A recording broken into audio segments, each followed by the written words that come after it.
النقطة يعني الخلافية هنا هي فشل ولا تأجيل المفاوضات.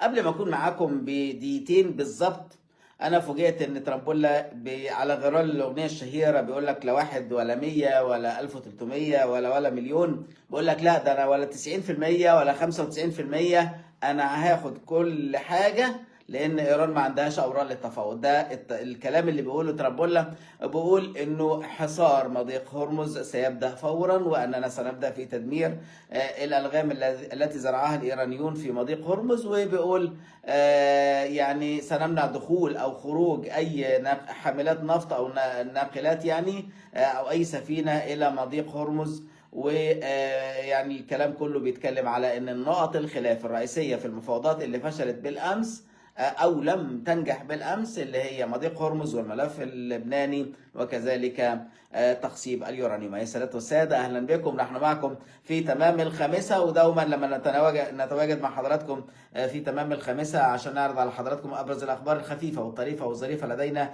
في 7 دقايق. لازم نقول لحضراتكم المصادر الموثوقة اللي احنا بنحصل عليها أو نختار منها ما بين مئات أو آلاف الأخبار اللحظية، بنتخير لحضراتكم أبرزها وبنقول لحضراتكم الآتي. أولا، هناك صحفي تركي في باكستان بيتكلم على ان عباس عراقجي وويتكوف كاد يعني قربوا ان هم يتداخلان في مواجهة جسدية، وده اللي حصل بالامس او منذ ساعات.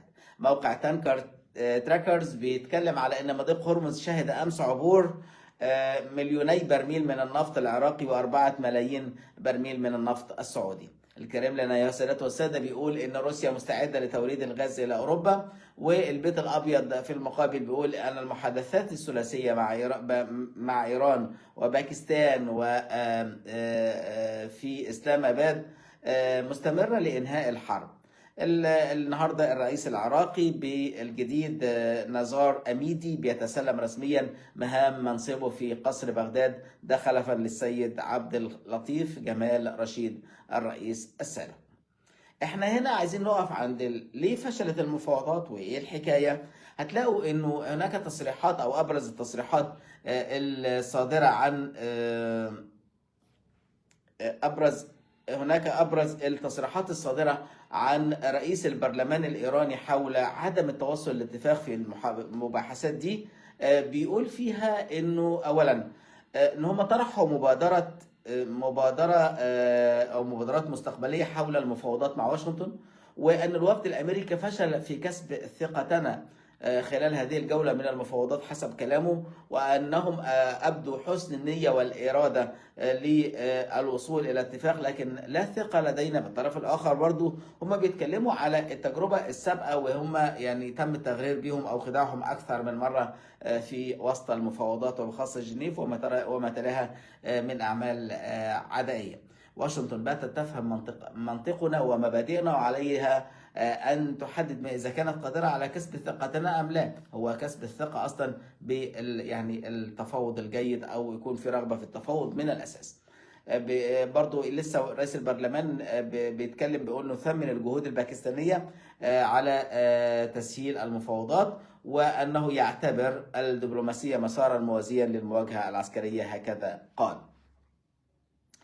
برضو عايزين يعني نتكلم على نقطة برضو جميلة وعجبتني، اللي هو بيقارن بين المفاوض الإيراني والمفاوض الأمريكي.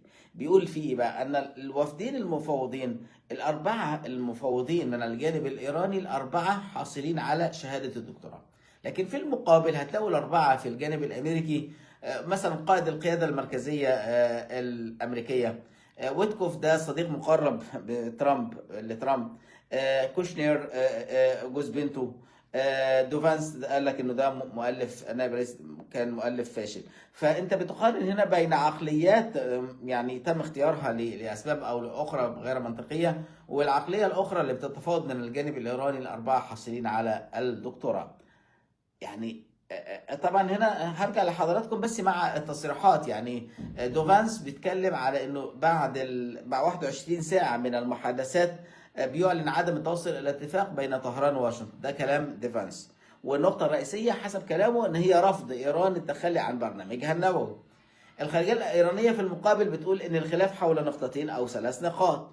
وكالة فارس بتقول أن إيران لا تملك حاليا أي خطة لجولة مفاوضات جديدة، يعني المفترض المفاوضات كده في طريقها، لكن برضو الجانب الباكستاني بيمهلهم مدة للمراجعة، وممكن نرجع تاني في التفاوض بطريقة أو بأخرى. إسحاق دار وزير الخارجية الباكستاني بيقول أن بلاده ستواصل الوساطة بين إيران وأمريكا. لسه كمان احنا بنتكلم على المفاوضات، لكن في المقابل هتلاقوا انه حاملات الطائرات يو اس اس جورج واشنطن ومجموعاتها القتاليه بتتجه نحو الشرق الاوسط. وكمان بنتكلم على غريبه يعني حسب تصريح ترامبولا ان هناك اعداد هائله من الناقلات تتجه للولايات المتحده للحصول على افضل واحلى واجمل واشيك واحن نفط في الدنيا وغاز اللي موجود فين في امريكا حسب تصريح ترامب. يعني تعالى بص واشتري بجنيه ونص، والكلام اللي انت عارفه ده، اللغه اللي بيوجدها ترامب، لغه الايه، لغه السوق يعني، او لغه التفاوض. يعني ده تقريبا. حتى كمان ترامب له تصريح اخر بيقول ان جميع زوارق ازاله الالغام الايرانيه البالغ عددها 28 في قاع البحر حاليا، وجميع زوارق الالغام الايرانيه البالغ عددها 28 موجوده في قاع البحر حاليا، وانه تم تدمير حسب كلام ترامب، تم تدمير مصانع ايران للصواريخ والطائرات المسيره، والاهم من ذلك انه هم حسب كلام ترامب انه هو قتل الناس او قتل قاده ايران بطريقه او باخرى. كمان احنا عندنا هنا لسه مع ابرز تصريحات وزير الخارجيه الايراني بيقول ان باب الدبلوماسيه لا زال مفتوح. بيقول ان مضيق هرمز هو احد الملفات التي ادت الى تعقيد المفاوضات.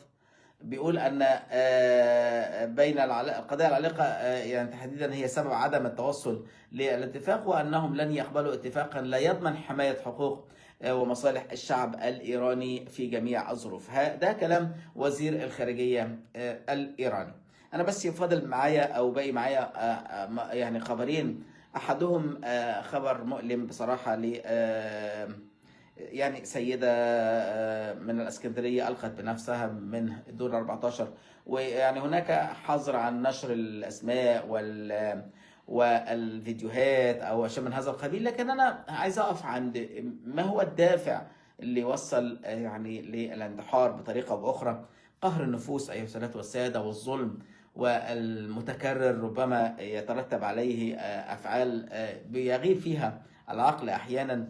ويعني الصرخات المكتومة اللي ممكن ما بتلاقيش حد يسمعها أو حد يقولها أو حد يطبطب أو يد حنونة تحنو على اللي بيتألم من الداخل ويبكي من الداخل حرقة لظلم مر به، سواء كان رجل أو فتاة أو شاب أو امرأة. لكن هنا الأجمل بأن يكون هناك احتواء أسري، احتواء صداقات، احتواء يعني يد تحنو على من يتألم بطريقة أو بأخرى. السادة والسادة، ده يمكن الخبر الأبرز على الشأن المحلي، لكن أنا واقف معايا خبر يعتبر قنبلة. والخبر القنبلة دوت احنا بنتكلم على قائد الجيش الأوغندي، ربنا يكرمه، المفتري. أنا ملوش معنى غير إن أنا أقول لكم الراجل ده مفتري حتى في طلباته. الراجل ده هو مجنون بصراحة. الخبر ده مجنون. هو الجنرال ده قائد الجيش الأوغندي بيطالب تركيا ان هي تديله او تمنحه اجمل سيدة عندها وعشان يتجوزها يعني، والا سيقوم باغلاق السفارة وقطع العلاقات. يا عم انت عايز ايه؟ اتكلم جد. ده قائد الجيش الاوغندي. بيقول لك الراجل ده هو نفس الراجل اللي سبق وعرض على جورجيا ميلوني المفتري رئيسة وزراء ايطاليا، بيعرض عليها 100 بقرة عشان يتجوزها. ويعني الموضوع مش نكته بصراحه، لكن هو ده بالفعل خبر متداول ان الجنرال ده سبق وعرض اعطاء 100 بقره لجورجيا ميلوني عشان رئيس وزراء ايطاليا عشان يجوزها. لكن هو طالب تركيا بدفع $1,000,000 كعائد امني وتعويض عن جهود قواته في الصومال. ايه يا عم حجتك؟ وعايز اجمل واحده في تركيا يجوزها. ايه حجتك يا عم الحاج؟ اقول لك اصلا تركيا هي اللي بتستفيد من العقود والمشاريع الاستثماريه في الصومال، واحنا بنحمي الصومال فمن حقنا دوت. وانا حسب كلامه يعني ان هو بيدي مهله 30 يوم لتركيا عشان تنفذ طلباته، ان يبعتوا له اجمل واحده في تركيا عشان يتجوزها ويبعتوا له مليار دولار. لكن طبعا يعني ده لما بكلمكم على قائد جيش اوغندي، قائد جيش اوغندا برضه. يعني طبعا السياسة فيها الكثير، لكن إذا كان على رأس السلطة في العالم من يدير بجنون، فمن المتوقع أن من يليه ربما يكون أكثر جنونا. أيها السادة والسادة، في عالم مجنون ويوم مجنون، يوم الأحد 12 من أبريل 2026. كنت معكم في 7 دقائق في تمام الخامسة في كل يوم. تابعونا، و7 دقائق.